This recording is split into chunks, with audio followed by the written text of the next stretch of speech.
Hello friends, welcome to my channel Clinical Biochemistry by Dr. P.K. Prabhakar. Today we are going to talk about another disease of inborn metabolism of the carbohydrate metabolic pathway. This is called like galactosemia.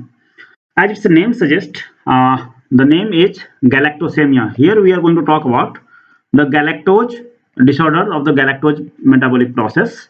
And because the word contains semia, whenever we are going to use the term semia, it means we are talking about the plasma concentration. There are two words. Either it will be semia or it will be urea, galactosuria, glucosuria, fructosuria, or fructosemia, galactosemia. So whenever we are going to use word semia, it means we are talking about the plasma concentration or blood concentration. Whenever we are going to talk about word suria, galactosuria, glucosuria, that time we are talking about the urine concentration.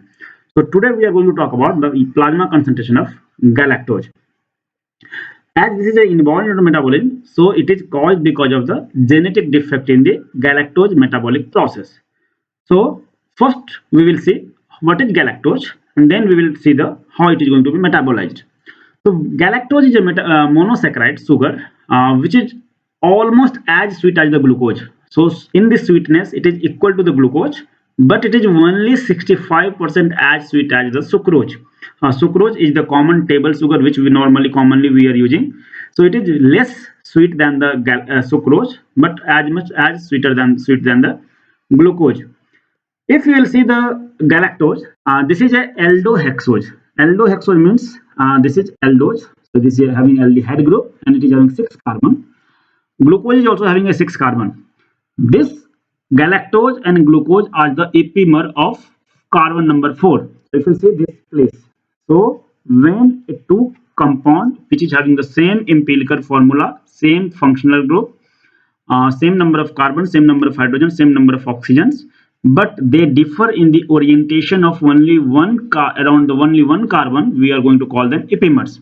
So if you see the glucose and galactose, they differ at the carbon number 4. So in case of glucose, OH is on the right hand side. In the galactose, OH is on the left hand side. That is they are the epimer of each other. A galactose normally also we are going to use for the conversion of lactose. So glucose is going to form a glycosidic bonds with the galactose. So glucose and galactose forms a glycosidic bonds and ultimately give us the lactose molecules. And whenever we eat lactose, this lactose is going to be metabolized in our body by a lactase enzyme, and ultimately we get glucose and galactose molecules. So this is the lactose, which is a combination of glucose and galactose. And after metabolic process, we are metabolism of lactose, we get galactose and the glucose by the enzyme lactase, which is normally present in our body. This is the normal metabolic process of the galactose. So either we are going to eat galactose or we are going to eat lactose. So lactose after the metabolic process by the lactase give us glucose and galactose. So we have got galactose. This galactose is going to be converted to the galactose 1-phosphate by a enzyme galactokinase. It is similar to the same process as glucose is converted to glucose 1-phosphate or 6-phosphate by glucokinase. Similarly, galactose is also converted to galactokinase, and the product is galactose 1-phosphate. This galactose 1-phosphate is going to be converted to glucose 1-phosphate. Means it is the this is galactose 1-phosphate converted to glucose 1-phosphate. So they are just a kind of isomeric forms. You can call it epimeric forms. So here they both have the epimeric form. So we require enzymes. The name of enzyme is galactose 1-phosphate unidiol transferase. In this process, we are also going to use UDP glucose. What happened? This 1-phosphate molecule is transferred to the glucose, and UDP will combine with galactose. Ultimately, we are going to get UDP galactose and glucose 1-phosphate. So glucose gets phosphate group, so we have got glucose 1-phosphate, and galactose is going to combine with UDP molecule, so we are going to get UDP galactose.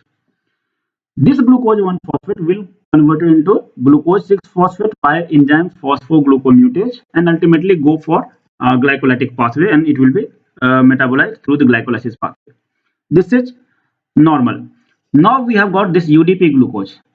UDP galactose. This UDP galactose is going to be converted to the other epimeric forms of UDP glucose. Means galactose will be converted into glucose by a enzyme that is called like UDP galactose 4 epimerase. So overall, if you say in the galactose metabolic process, we require 3 different enzymes. So the enzymes, what are the things we require? First one was galactokinase, second one was galactose 1 phosphate uridyl transferase, and third one is UDP galactose 4' epimerase. These are the 3 important enzymes. So we have 3 different, means this galactose metabolic process will be affected, will be stopped, will be chopped, will be halted by the defect in any of these 3 enzymes. So if we are going to have a D defect in this process, in this enzyme, galactose 1 phosphate uridyl transferase, we will have a defect that is called as type 1 galactosemia. So this is also called as classical galactosemia. This is the oldest galactosemia. This is the main enzymes which is involved in this galactose metabolic process. This is called as type 1 galactosemia.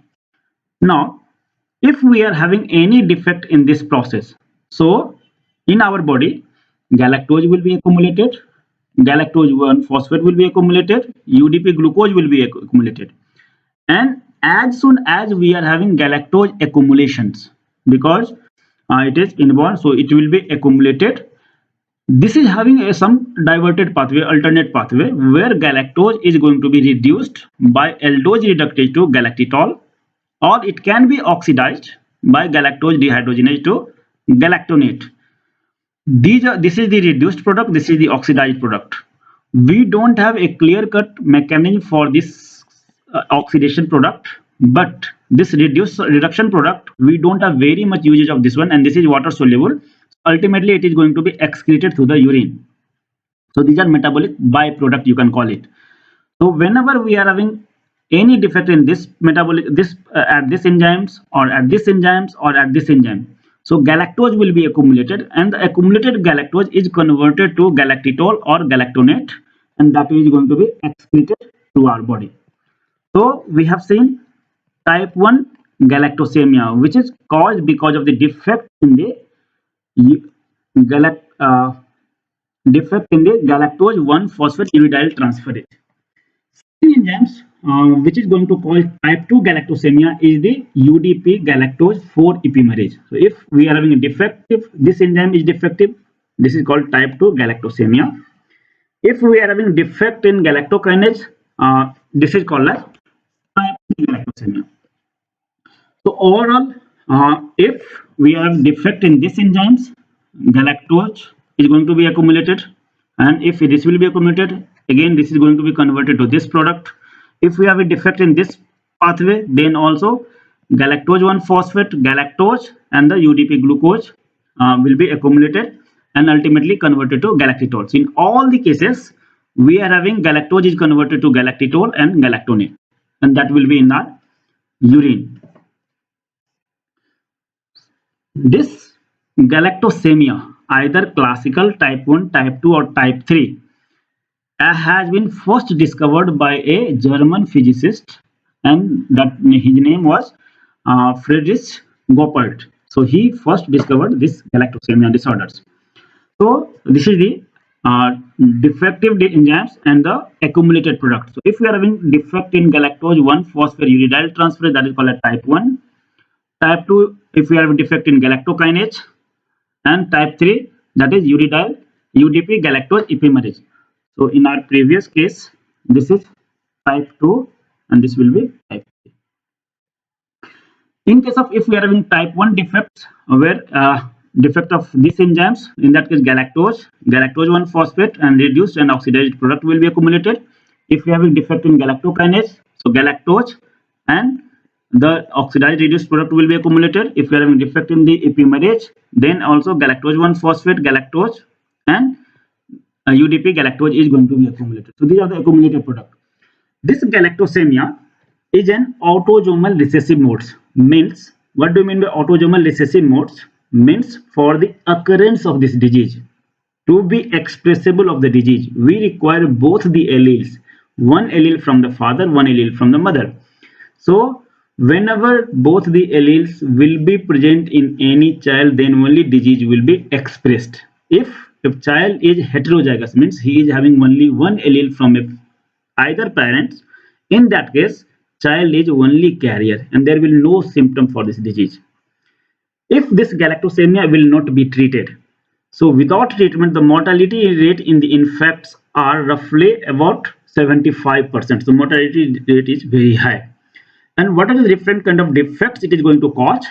These complications are, in this case, brain damage can occur because galactose is going to be affected into our nervous system's development.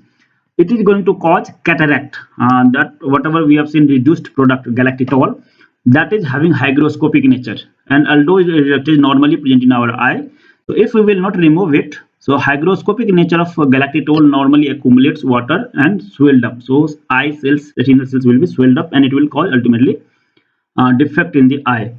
Because this metabolic process normally occurs in liver. So if galactose is not going to be accumulated, so it is also going to affect the normal physiology of the liver, and ultimately jaundice will be there. Liver will be enlarged. So in scientific terms, in technical terms, we are going to call hepatomegaly, means liver cell will be swelled up, liver cell will be inflamed, it will be large, and ultimately it is also going to damage kidney cells. We don't have any treatment for this galactosemia. The ultimate treatment for this one is, it is the only we have to reduce the dose of lactose and galactose in the diet of the concerned person. So if we will remove, if we want to treat it, we have to only manage it by, and management can be done by the reduction in the lactose and the galactose in the food of the child. So that's all for today. Hope you have understand it. If you have any query, any comments, you can write in the comment box. If you have not subscribed my channel, please subscribe it. So thank you very much. Have a nice day.